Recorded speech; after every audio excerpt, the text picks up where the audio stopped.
You have been sentenced to 22 years in prison.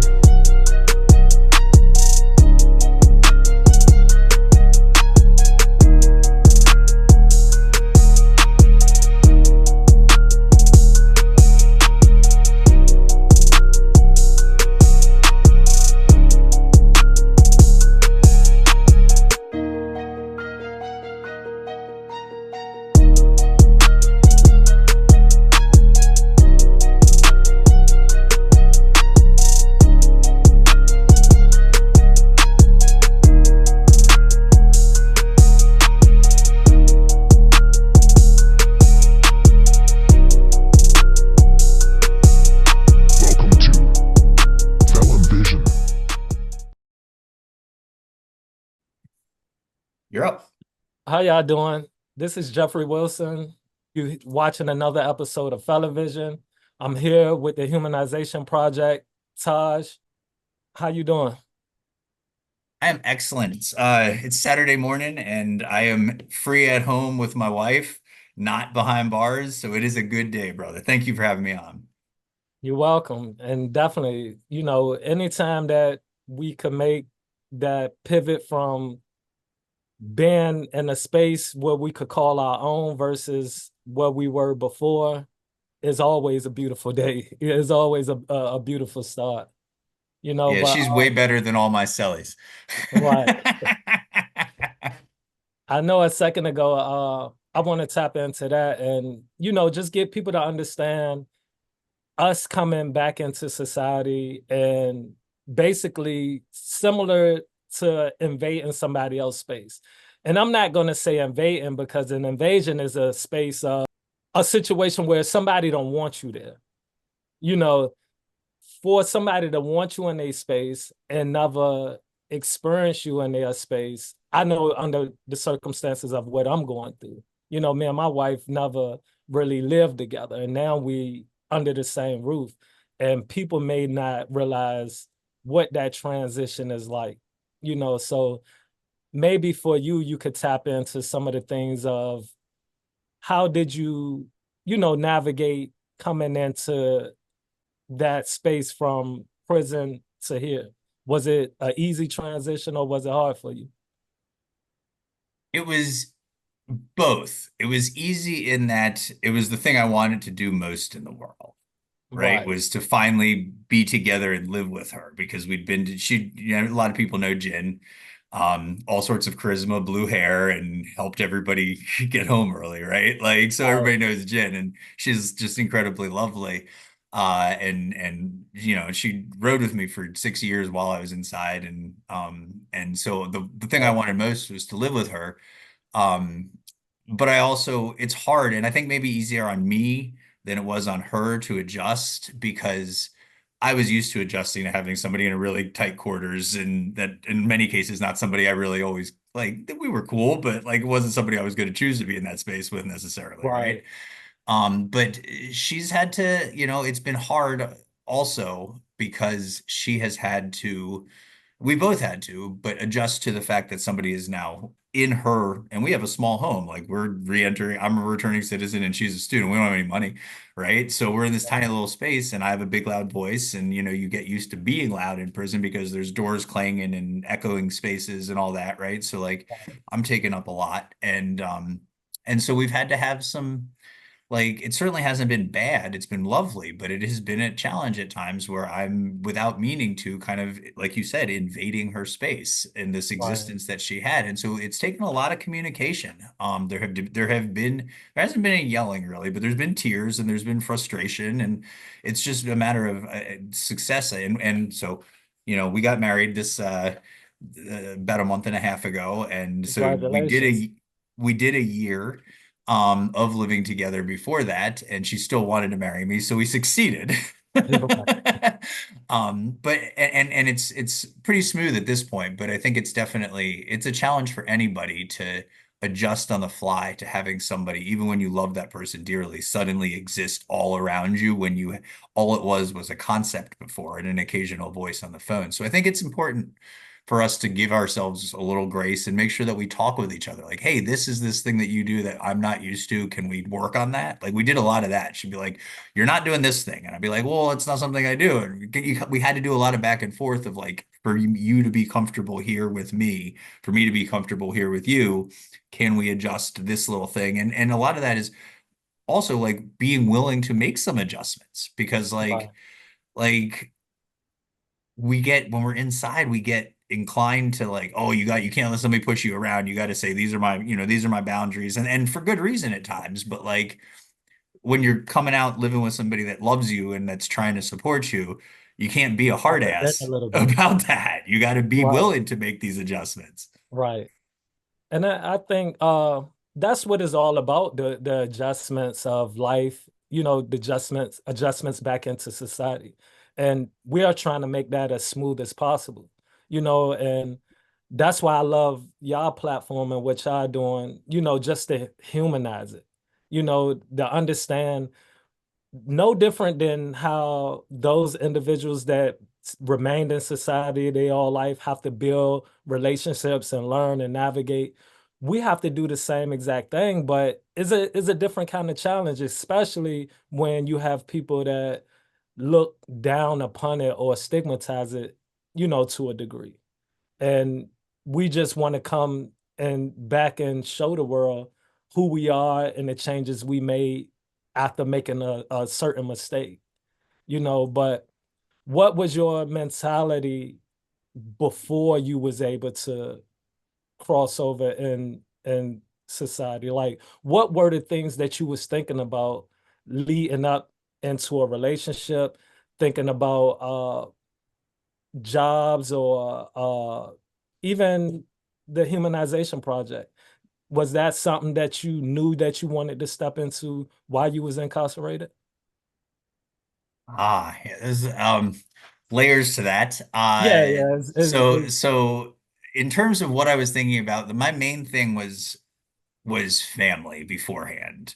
Like, how can I make sure that I can do everything possible to do something to give back to my family because everybody like stood so tall for me and rode with me and like supported me and came to visit me and like was just completely blessed and my whole bid was so much better than it would have been if I didn't have a loving family. Like it wasn't like they didn't send me a ton of money, but they would come visit me. They'd talk to me on the phone. They would Right, like that stuff that made me feel like I was still part of the family. I was like, and so I was like, I really want to help all you, and all you've been doing is help me for all this time.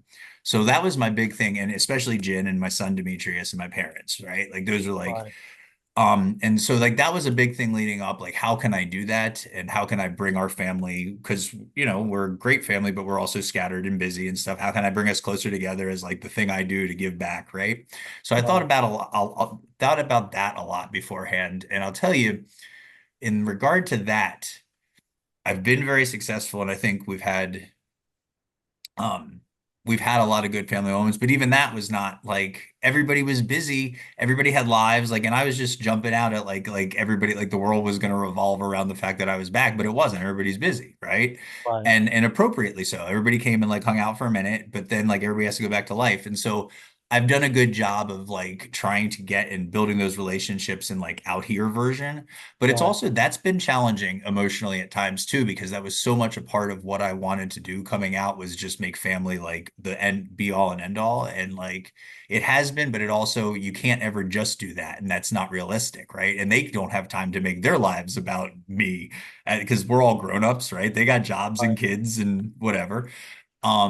And so in that regard, that was something that I think is an important thing to think about when we get out. In terms of the humanization project and jobs and stuff for me, like I definitely thought about jobs. But because of the humanization project, I didn't think it was going to end up right now. It is my job. right, Um, I don't make much money for it, but the organization brings in enough that I'm able to basically devote this just barely, but able to devote my time to it. And but I was gonna do that anyway. I just didn't think it was gonna be able to be, but it actually turned out great in an indirect and accidental way because um I wasn't able to get jobs that I thought I was going to be able to get coming out because like I have education and training and we'd done some stuff and I thought it would be easier, but it wasn't. There was much more of a stigma behind the job thing than I expected. but at Right. the same time, having the Humanization Project to be something that already existed, that I already loved and was planning on like taking over the leadership of anyway, um, being able to turn it into something that I could just devote all of my work time to has been like a really great, like, since I couldn't get a job, or at least like I've done a couple of odd jobs, but like this is the only steady thing I've been able to find. But like that's been a really great opportunity, and it's been really rewarding because even if I don't make a lot of money or really any, but The it's passion and the love overall. yeah. It's satisfying to do something to help people. Like July 1st, when everybody came home and we were such a big part of that. Right. Like, certainly we didn't do it, our whole community banded together, but like we were at the center of making that happen this year. And I was really proud of that, getting to pick up one of my homeboys because of that. Like, Right. that is that's worth $10,000 to me, that Right. moment, That's the right? ultimate payment. Yeah, For the duration of time, like me, I did 22 years. Do you want to share I how did long? 10 Oh, years, 3 months, and 15 days. okay. So in that period of time, in that under those circumstances, we create new relationships. We meet people, and you meet in all kinds of people. It's so many places I didn't even know exist, even in the state of Virginia, until I was incarcerated, moving all over Virginia. But like I said, with so many relationships that was built. Do you think about those relationships still? Like, how does that affect you when you know you have to leave someone behind that you know is a good person? That's my motivation. That's why That's what the drives you. Humanization Project is why I'm so excited about it every time we make any progress. Like, any little thing makes me feel like my homeboy Justice, um, he's still stuck, hadn't benefited the way that some people have from some things in his situation. And we don't need to get into all that, but like he's like Right, one of the best human beings I've ever met in my life. And I've been around good people. And dude's still got all this time and nobody's cutting him any slack, even though he's done every possible thing. Like he facilitates 5 different programs with the approval of DOC, 2 of which he invented. Like, right, if you believe he could do that to help people that are in there be better, why would you not let him be part of society? It's nonsense, right? right, Like, they know it, but like, so anyway, it's one of those things like whenever I think of him, I stay motivated, right. right? That's what it is. That's what it is. I think, like you said, I always associated being in prison is almost like a dog going to the SPCA, right? And I I do this correlation in a sense for people to understand that a dog could bite somebody, a dog could do something horrendous, right? But it could be groomed, it could be loved, and it could basically, wing itself back into society, into a loving home. And that's what I want people to understand. All it takes is a little bit of love, a little bit of care, and you could bring the best out of somebody. So, what were some of the things how were you loved on? I know you tapped into saying your family, your son, and they stayed connected with you. For those who may not have that, in what other ways do you think people could be loved on to make an easier transition? I think the biggest thing, well, the biggest thing is it doesn't have to be your traditional family or biological family or a partner or a girlfriend or a wife or whatever your person is. Um, I think it's just having somebody that no matter what is going to, they don't even have to do anything particular, just be there to listen and care. I Right, think because you get forgotten inside and everybody gets busy and everything. And like, it's not that people don't love you, it's that they're moving on. But at the same time, when you're in there, you feel like, and it's real easy to internalize this idea of like I'm all alone. And when you're all alone, you do shit that you wouldn't normally do. And you don't tend to act your best. And because you feel like you need to struggle to survive, you feel like you need to make a place for yourself, whatever it is, like all the psychological stuff there. So I think that just having this unconditional, and it doesn't have to be Doesn't have to be sending people money on their books. It doesn't have to be like even necessarily going to visits, although I do think that really matters when you know that somebody's willing to take the time, even if it doesn't, even if you can't afford something in the vending machines which don't even exist anymore. But like Right. even it, like all it has to be is just taking that time to know that this person that you are willing to, that somebody out there is willing to devote just a little bit of their life to always being available when you need them. I think Mhm. that. But if you don't have that, I think the biggest thing, because I know there's a lot of guys that just unfortunately for the circumstances of their lives don't. Right. And that's not necessarily your fault. Like sometimes people push people away, but you can become a different person and then you still don't have anybody, right?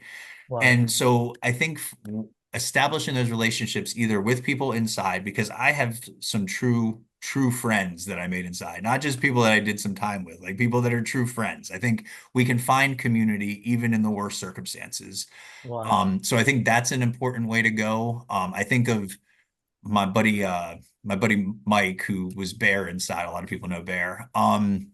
He big giant dude, loved to do Dungeons and Dragons. He was like the best table mat dungeon master or whatever in all of DOC, I swear, right? People like loved, like he's like renowned, right? Right. But like what he did with that is he would find the people, often the same people who play Dungeons and Dragons. It's not an accident, but they would like the people that don't really that kind of are outcasts and don't do real good socially and like would Right. get pushed around a little bit. But Bears is 6'3", 280. Like you're not gonna mess with dude, right?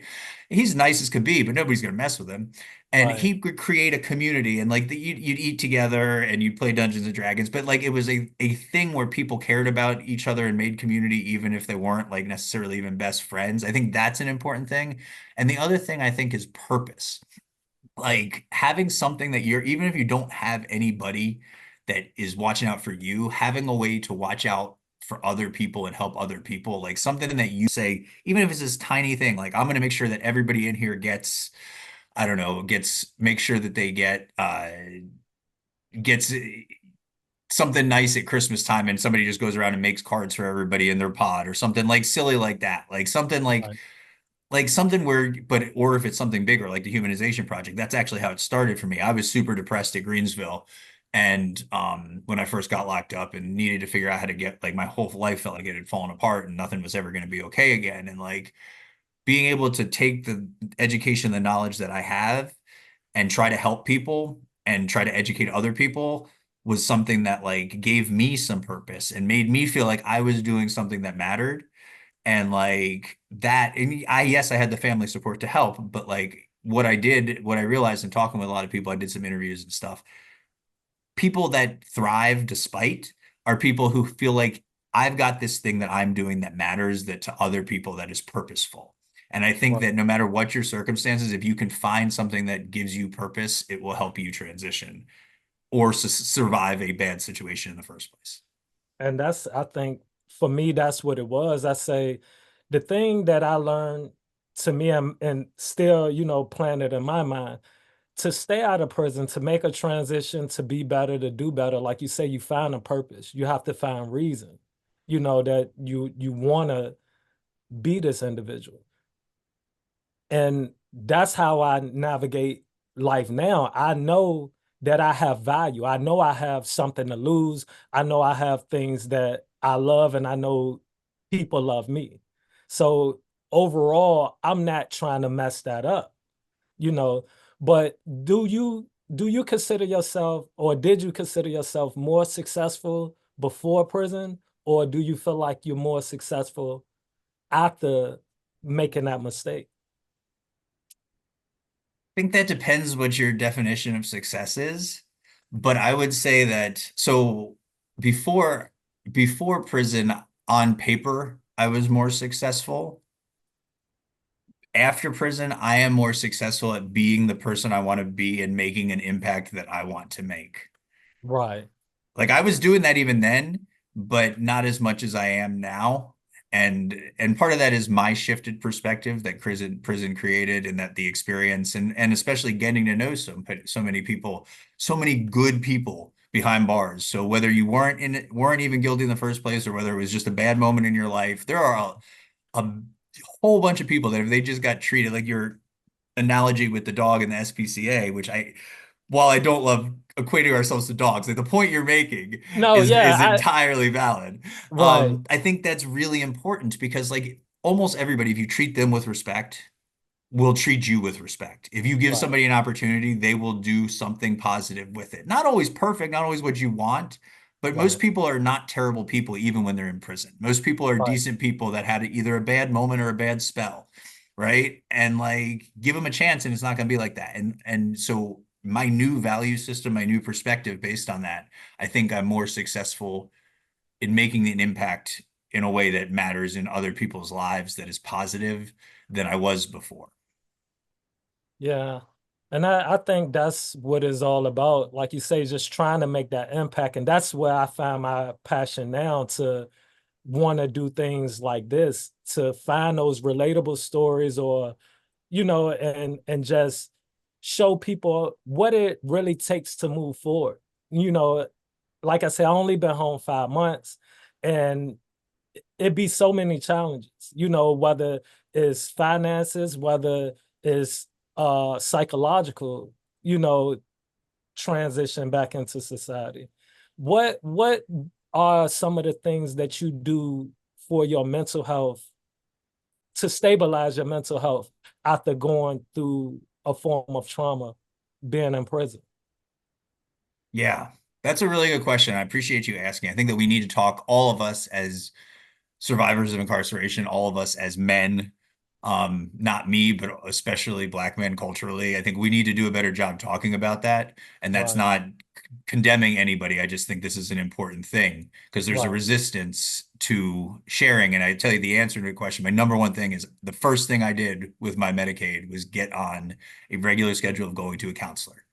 Once a right, week, I go to a counselor. I am not ashamed of that. There is trauma coming out of prison, and I need help talking with somebody through all of the things that I'm experiencing, and it helps. It's not always easy, but it helps. So right, 100%, I tell everybody, you gotta, it's 100% free with Medicaid.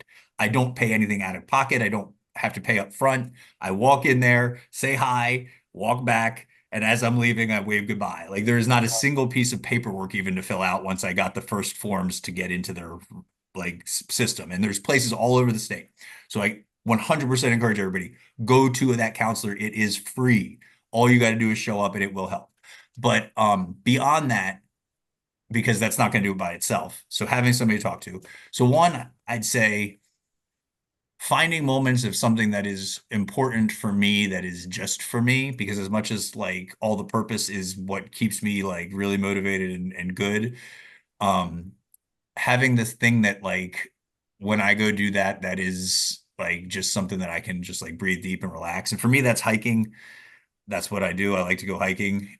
So like at least once a month I will, and I'll usually do it with somebody, but like I'll schedule with one of my friends, but it's like I'm taking today off, I'm driving to the woods, driving to the mountain, whatever, and I'm walking around and not thinking about any of the other stuff that's going on and just enjoying. But it doesn't have to be that, your just something time. like that for everybody. Right, Um, and then I think the other thing that has helped, and it's not easy because it has led to some certainly difficult conversations, but like be that annoying person that's like, hey, can we talk about this conversation we just had? Because I was feeling a little bit like this afterwards, right? right, Not accusatory, not like, but like, can you help me understand that? Can you like, this led me feeling like that? Not like coming at people, not right, like, not aggressively, but just be like, hey, when this happened, like I was feeling a little left out. I was feeling a little like you weren't, offering the support that I was asking for. Or in this case, like it seemed like you were upset with me and I don't really understand why. Can you explain it? Like, just being willing to like kind of swallow my pride and just kind of have some of those conversations has made it easier because like otherwise I think shit gets built up and then some of the relationships you're relying on can become like a little bit fractured. And I think those relationships are really important because I don't think you can't transition alone. I think that's really difficult to do. yeah. And you definitely need help. I think, like you said, it takes a village.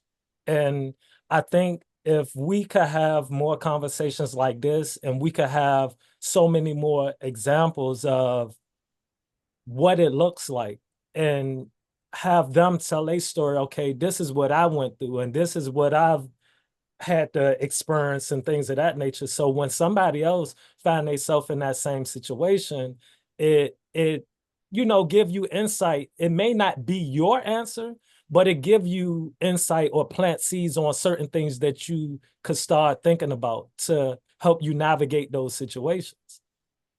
And for me, like I said, I don't feel like I had that. Like I did 22 years in prison. And of course, I came home upset with a lot of relationships, you know, and of course, is expectations that you will have of certain individuals that played a part in your life. And there's going to be many letdowns. And I had to release that within myself coming home saying, okay, the past is the past, but like you say, you do have to mend a relationship or to move forward. The hard conversation have to be had. You have to be able to articulate that in a way, like you say, that you don't come off aggressive or disrespectful, but just to say, these are my emotions, these are my feelings, and I'm willing to share them if you're willing to listen. And I think that's what we need overall. For me, I want to give people that space to be able to express that. You know, what were the best ways of expressing that to individuals for you? And you don't have to necessarily explain it, from a family aspect. Because like I say, it's so many different types of relationships that people may once had that no longer exist or that needed to be mended. Yeah. So I think I think the easiest way to explain this is I think that the way I approach it is that once I realize that there's something that I'm feeling that is like that if I'm like stewing on something in my head about a relationship that I wish this person understood that or whatever, like instead of just keeping it inside and stewing on it and like turning it over in my mind and getting all like I'm distracted, I'm out here, whatever. What I catch myself doing that the next time I talk with that person, I end up saying, "Hey, I would like to just share something with you," right? And like sometimes most people don't, even people out here don't like to Right. necessarily. That's not how we communicate always, right? But like with my son, for instance, like I was gone for a big chunk of time out of his growing up where he stayed really close, but like there's obviously like that's unfortunate. And I wanted to like there's often moments where I was like, we as I'm out and we're finally getting to talk and FaceTime and hang out and whatever. But then like, he's 18 and so he'd be doing whatever and I wouldn't hear from him for a few days and then I'd start getting in my head like, is he like the last time we talked, he didn't seem real excited about it or like maybe he was distracted. And like even though I know in my head he's just an 18-year-old dude, like when I was 18, I didn't want to spend all my time talking to my dad. Like that's appropriate, right? But like Right.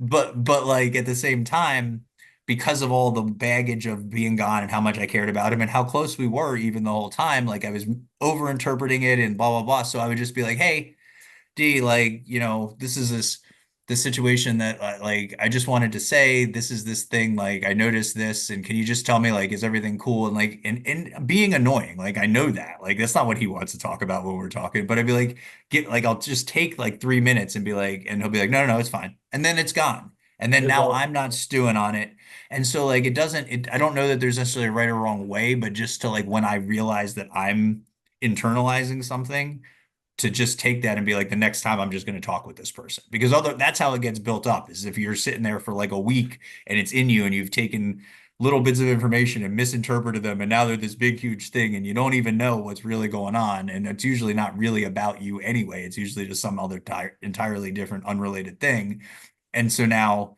I can have this conversation I make myself have a conversation as opposed to just like letting myself get all spun out based on right. And just pondering and pondering. Yeah, you stay stuck in your own head forever. yeah. Yeah. I know for me overall, my lifestyle from before incarceration to what it is now, it's two different worlds. And and I think that's like one of my biggest challenges because what I was into and what I found, because what I considered as fun before is not the type of fun that I could have at this point. So for you and I know for you, you say, you know, you had a success on paper before your incarceration, but after 10 years, did you learn something new about yourself that you like to, you know, that you do for enjoyment? Because that's my challenge now. Is like I want to have fun, and I think, of course, I'm having fun because it's all new, it's all exciting, but it's like I have to learn myself all over again to say what I enjoy, because what I enjoyed before, I can't go down that road. Yeah. Personality doesn't change, but your habits do, right? Right. Hopefully they do. Yeah. Um, yeah, I have had to. So part of that I did behind bars. Like I think I wasn't living an outlaw lifestyle that a lot of people were right before they got locked up. Like I wasn't on the streets, in the Right. streets in that typical sense, right? So mine was maybe a little bit different, but I certainly was not living as cohesive and positive and forward a lifestyle as I am now. So like there's the same thing applies and what I do for fun, that it has definitely um it has adjusted. I think part of that was so while I was inside, um, I made a promise to Jin actually. She said you can't risk any staying there any longer than you have to. Um, and so I was like, I'm not going to even like, not even gonna smoke any weed. I'm just going to be totally sober in here and I'm going to exercise and I'm going to turn this like into this. And so in that regard, I got used to it being finding things to do that were like writing poetry or jogging around the whatever rec or even I used to run up and down the stairs inside the pod at Greensville, like doing like Yeah. finding like listen to music and doing that, like finding new habits that were like, and I basically trained myself to find joy in other things that I had not typically done in the past. And Right. so it was really a continuation of that and just maintaining those once I got out. So if you keep yourself busy enough and you got those things, like I haven't had to like the other what do I do for fun hasn't had to be a question as much. Hmm. I think that's the best way to describe how I approach that. But it's definitely something that like I basically I changed my habits before I came out was the biggest thing. And I think like, so did your transition and changing habits start right away? Or how many years you were in before you had a light bulb moment to say this, you know, I have to switch this up? So that I mean, a couple years probably like it wasn't terrible, but I was still like finding excuses to do whatever that wasn't always a good idea the first couple of years because I was real depressed. And then but it was the big thing was like the realization that like I can't risk being here any even one day longer away from my family and Jin than I want to be than Right. I have to be, I mean. So like that was the real like putting it in terms of like even going and smoking that Feezy, Right. like if somebody decides to randomly test me, I'm gonna have to be here an extra, even when there wasn't good as much good time, it was still gonna be an extra month and a half or whatever, right? Like, Right. and I'm not willing to pay a month and a half of my life for that, and certainly not to take it away from my son and Jin and my parents, right? And so like just keeping that as like what are my values and what am I really like in this moment, like now that I'm out here and weed is legal, like who whatever, but like Right. right? But in there, I couldn't do that, You and I had could, to approach yeah, it that way, right. right? And so that was kind of my thinking is like put my values in place, like and keep that in the forefront of my mind. What am I really doing here? And I think overall today, that is maybe the biggest takeaway. And I know for me, is understanding the things that you value, seeking out those things and exercising on that mentality of what's important to you.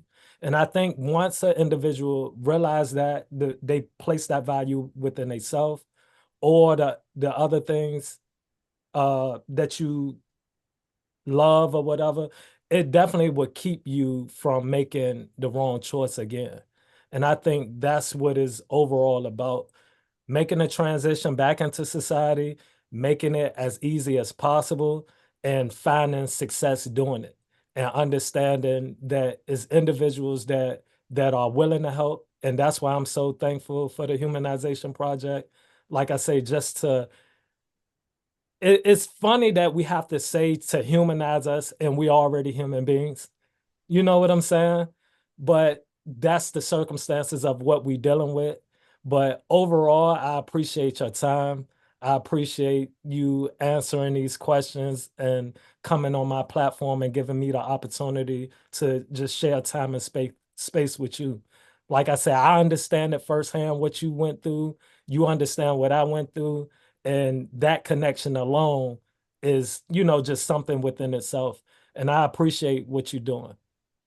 Oh, thank you so much for having me on for what you're doing because I think, I mean, we don't have a monopoly on humanization. It was just a handy name that worked well and has Right, stuck. right, But the point is we should all be doing it, and you are doing it, and thank you.